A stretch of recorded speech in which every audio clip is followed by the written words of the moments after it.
Ka election banjit ya unika President bakhan riu kari India kan long hakakat pratrik noitung arajar arwar hadin baka samoy trekam basansnem jong Ramnath Kovind kumu President kan kut no haubnai noitung.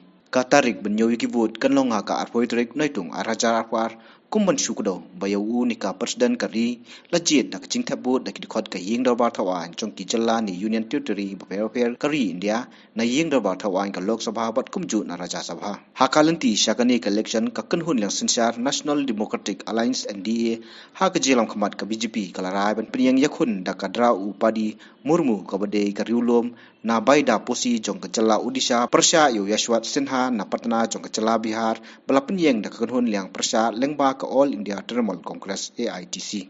Kadra upadi murmu kalong kadkhot ka yeng dobar thawan ka jalla Odisha kumjuru ha yeng dobar thawan Lok Sabha haswa banbat ya kasuki kumkalat ni Governor ka jalla Jharkhand nadu usnam arjakasan hadu usnam arajar arpoi. Namar ka jingkersan da ka liang sensyar ka jingjob kadra upadi kandai ka jing urlong ka jingpos niyo unong ilam berim na ka jalla riulo Meghalaya ulit Purno Sangma ubalai kun ya ka Elekshon President bakhalai house nam arjakat ar Henry Sharemno au Pranab Mukherjee. Ulit Purno Sangma udai wei na kinong ilam ki riulom ka jalla Meghalaya ubalam ikmat bun sien sa yeng dabar thawain ka Lok Sabha na tura konstansi bat babat ru ya syuki kumulam phang ka yeng dabar thawain Lok Sabha nadu usnam syajak ndai spa khnai punriu hadu usnam syajak ndai spa khnai pupra.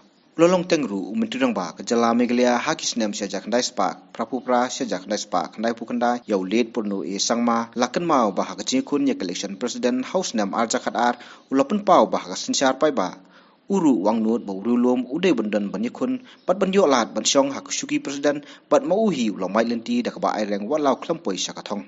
Haswa Election President da ka jingkersan ka BJP bat ka AIADMK ulong bakila bandan hakiseng sain partai ba per henry udai pat urulom bu unmi khmat ya kajai urulom hakari India. Firstly, what we are saying is a very loud voice of tribal society in the country and a loud voice from Northeast. You see? So we wanted to register with the conscience of this nation that somebody from Northeast, that also tribal, also has the right to occupy this post. And today country has recognized it. I'm very happy. Country has recognized it. It has become a big debate in the country. Every day it is coming out in the media. Today also all the national media are on the first page. So we have registered our voice. One is very clear. I will get support.